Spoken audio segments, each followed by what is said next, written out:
jàmm ji info point net, informer, éduquer et divertir dans la paix. yow mu bëgg a jot xibaar yu sell te woo waaye itam bu ànd ak njàngalee ak xel mu dal ak jàmm gaawal gaaw abonné suñu compte YouTube bii nga xam ne moo di jàmm ji info point net. dama woo sama soxna ne ko dama bëgg nga yëgal say waa kër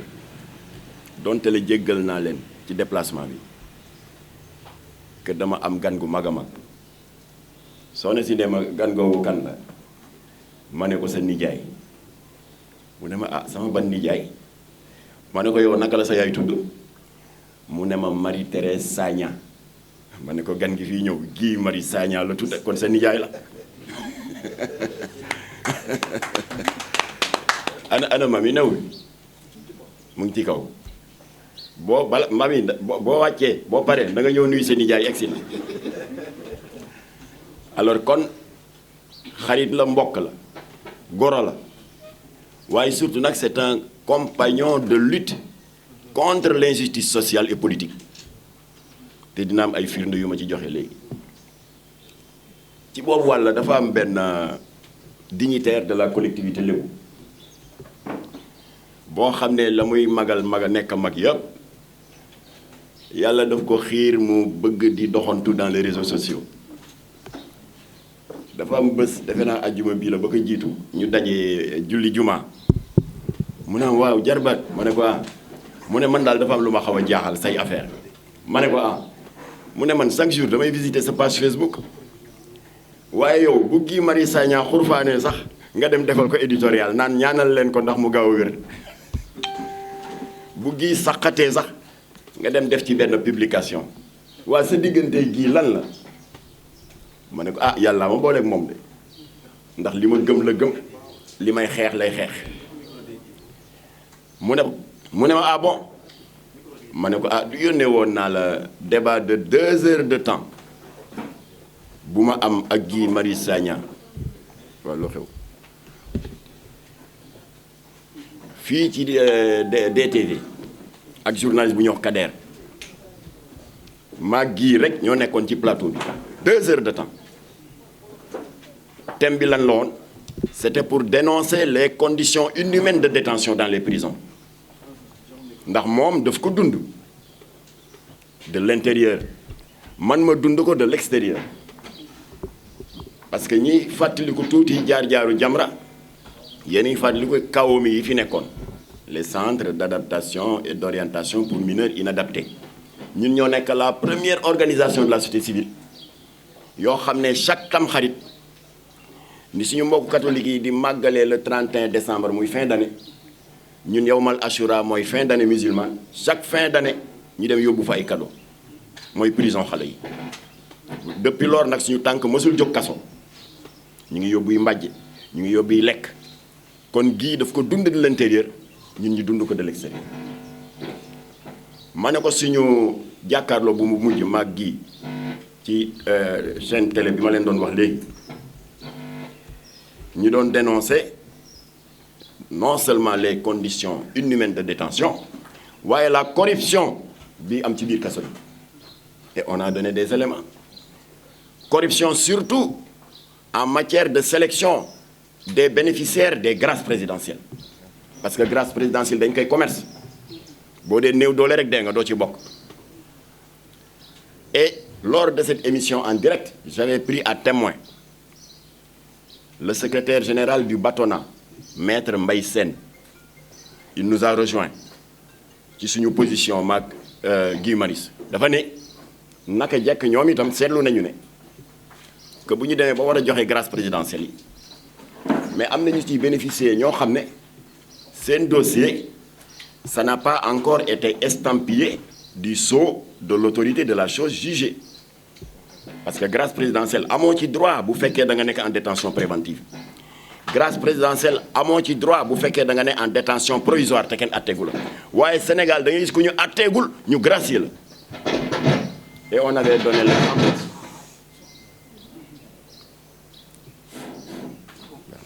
et on avait donné l'exemple de Samba Wuri Diallo voilà un milliardaire trafiquant de faux médicaments kenn attewu ko Macky Sall jox ko grâce pendant ce temps mu am des prisonniers méritants souffrants en mauvais état de santé ñu téye leen fa ñii dee nañu ñii génn nañu nekk des am incapacité à vie ma ne góor gi sama nijaay ji ma ne loolu dama ci nekk en face ak Guy Marius Sagna yaa ngi may laaj lu dox sama diggante ak moom. Nous avons la même position dans la dénonciation du manque de transparence dans l'attribution de nos concessions pétrolières et gazières. Parce que les gens semblent oublier que bi ñuy porté sur les fonds baptismaux kuréel googu ñuy wax aar lu ñu bokk maa nga toogoon fii ci VDN bi Guy Marius a ngi toog Aliou Sané a ngi toog ak ñeneen a ngi toog ba ñu génnee presse bi taxaw nee ma loo ciy wax ma ne man benn aspect lay wax je dénonce l'interdiction de la marche la première marche de aar bi li ñu bokk bi ñu doon bëgg a def alors que la marche n'est pas une faveur article 10 constitution moo ne chaque citoyen a le droit d'exprimer ses opinions par la plume par l'image par la marche pacifique dès l'instant que l'expression de cette liberté ne porte pas atteinte à l'honneur d'autrui ou à l'ordre public ma ne ko ñun porté wuñu à l'honneur de personne troublé wuñu ordre public kon Jamra dénonce kii nekk première marche aar lu ñu bokk yow préfet nga xañ ñu ko ñu ngi koy naqaru ma ne ko boobu maa nga toog parce que pétrole bi du régime bii moo ko découvrir déedéet pétrole bi yàlla daf ko fi mës a def ba yàlla di bind Sénégal di bind Allemagne di bind Burkina Faso bind Japon ku ne jagleel na la xéewal ya mu lay xéewale dans les ressources de ton sous-sol kon bi fi Senghor nekkee de 1960 à 1980 pétrole baa ngi fi woon zircon baa ngi fi woon gaz baa ngi fi woon ba Abdou Diouf ñëwee pétrole baa ngi fi zircon baa ngi fi gaz baa ngi fi ba mu demee Ablaye Wade ñëw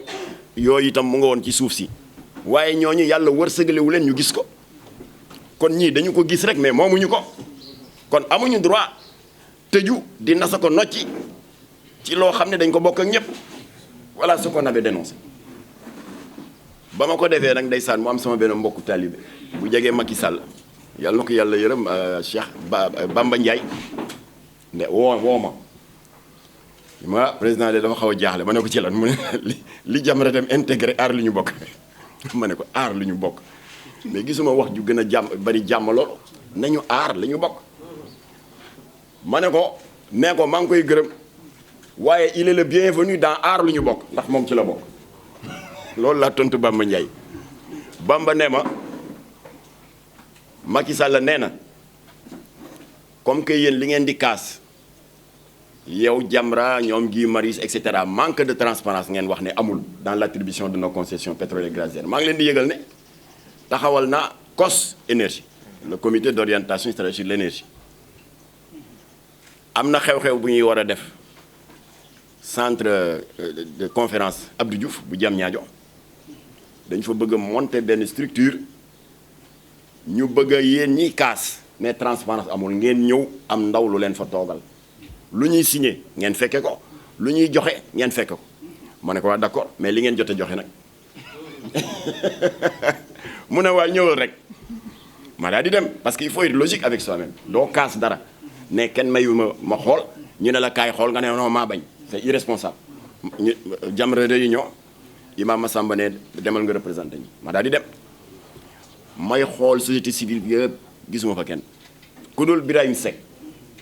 bu Forum Civil ñu daal di toog ba ñooñu waxee ba jeexal ba Macky Sall waxee ba clôturer ne léegi nag dañu bëgg société civile pouvoir opposition ngeen bokk ci di xool contrat bu ñuy signé ngeen xool ndax am na yoon ak awul yoon ma ne ko foofu ñoo fa bokk sànce ba léegi Guy Marius mu ngi ci combat boobu transparence bi des na parce que am na lu ñu jot a signé yëguñu ko xamuñu nu mu demee alors ma ne ko kon nag loolu laa la doon junjal ci li nga xam ne boole na ma ak Guy on défend les mêmes valeurs on rejette les mêmes contre-valeurs on combat les mêmes injustices ma ne ko bi ci gën a fës nag te looloo waral gane si gi mu ma gane si surtout muy combat contre l'injustice sociale bi am dans les entreprises suñu chantier bi nekk en cours y en a d'autres su ma fi nekkee di ko lim du jeex mooy le calvaire des ex-contractuels de la Sénélec foofu dama fay taxaw tuuti avant may eggali ñooñu li leen dal du leneen lu dul jaay doole am naa doole am na lu pouvoir bi yëkkati jagleel ma ko ci doole danaa leen wan ne am naa doole loolu rek la ndax li juru mbir mi concours de circonstances moo di yéen ñëpp gisoon ngeen bi Sénélec nekk dans une phase charnière ci changement de direction entre Pape Dieng ak Makhtar Cissé ci la Sénégal doog a dugg ci mbirum compteur Woyofal compteur Woyofal yéen ñëpp xam ngeen ko compteur la yoo xam ne amul facture amul dara da ngay jënd sa consommation ni ngay jëndee sa crédit Tigo Orange ak Expresso yaay gérer sa consommation bopp Sénélec def publicité yi waaye ils sont allés trop vite en besogne ñoom dañuy defee ne woon bu ñu ko lancé rek day am un rush nit ñi ñëw xëccoo compteur yi waaye demeewul noonu nit ñaa ngi doon jël compteur yi Woyofal yi man mii Woyofal la am di gérer seen consommation bopp waaye y a pas eu de rush waaye fekk na déjà le mal était fait parce que lan la Sénélec def bi mu lancé projet compteur Woyofal dafa ne bon léegi consommateurs yi mooy gérer consommation boppam donc équipe ya daan dem di relever index du ma leen soxla ñu teg de côté ñooñu bu ñu relever index yi ba noppi di ko yóbbu ci comptable yi pour ñu defal facture yi ñooñu tam du ma leen soxla teg bu facture yi paree ña koy yóbbu ca client ba équipe boobu tam du ma leen soxla client ba bu jotee facture am délai bi jeex te fayul ña koy coupé ñooñu itam amatuma soxla ci ñoom ñu teg bu client bi fayee ba ñu war ko rétablir équipe bay dem di ko rétablir soxlaatuma ko ndax yooyu yëpp amul ci Woyofal ñu total ko mu ne 700 personnes ñu dàq leen sans état d'âme waaye la Sénélec wax naa leen ko sànq était allé trop vite en besogne compteur yi demeewul noonu nit ñi xëccoowuñu ko ñoom ñu dem ba am kersa mooy dañ ñun day ba tey ñu ngi soxla ay électricien monteur ba tey ñu ngi soxla ay releveur d'index ba tey ñu ngi soxla et cetera waaye ñu am ñàkk ngor gu day ni dem di jëli ci àll ba ñoo xam ne koo ci laaj fu Sénélec nekk sax mënuñu loo ko tegtal sax jox ñooñu ay place liggéeykat yi nag daw dem CNTS waaw il faut rendre à César ce qui appartient à César je remercie mon grand frère Mody Guiro boole na leen ak Lamine Fall waaye Modou maa ngi lay yëgal ne protocole d'accord ba nga signé ak Sénélec da nga leen wan ginnaaw ñu xotti ko sànni bi liggéeykat yi toogee 11 mois presque 12 ça n'a pas été suivi de fait loolu moo waral ñoom ñu ñëw ci Jamra loolu dama koy leeral pour les mauvaises langues yi naan Jamra fait de l'automédiation Jamra c'est des médiateurs autoproclamés je répète ñun duñu dugg ci dossier kenn tant que ñooñu soluñ seen dàll waaxu saisir ñu par écrit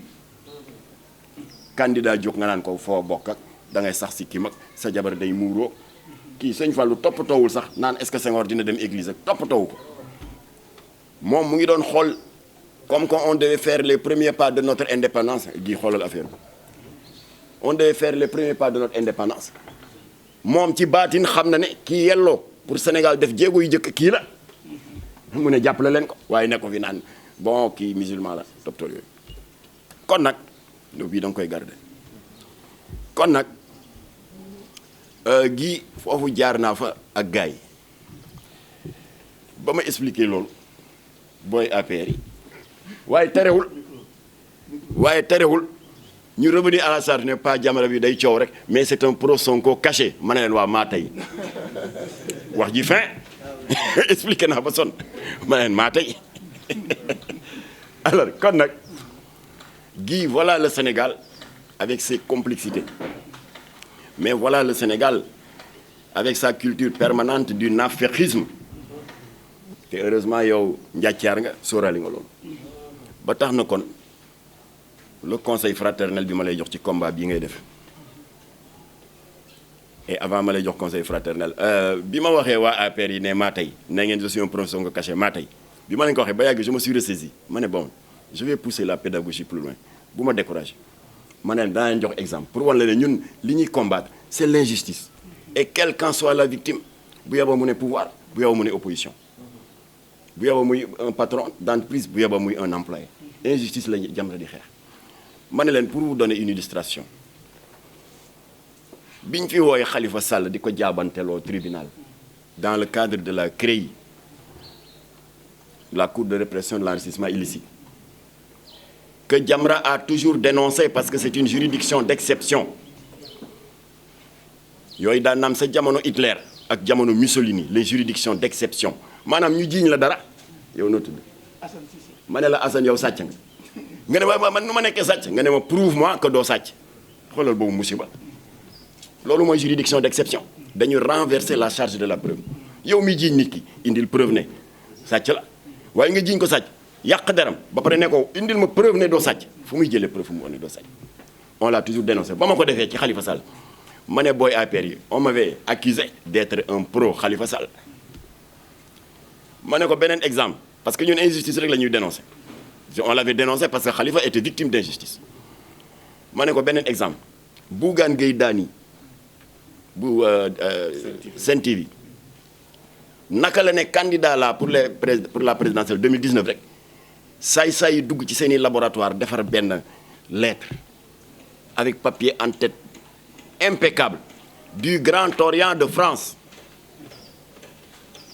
ñu wax ci lettre bi ne waaw kontaan nañ sa liggéey dinañ la jàppale sa campagne et cetera le Grand Orient de France qui est la loge maçonnique la plus islamophobe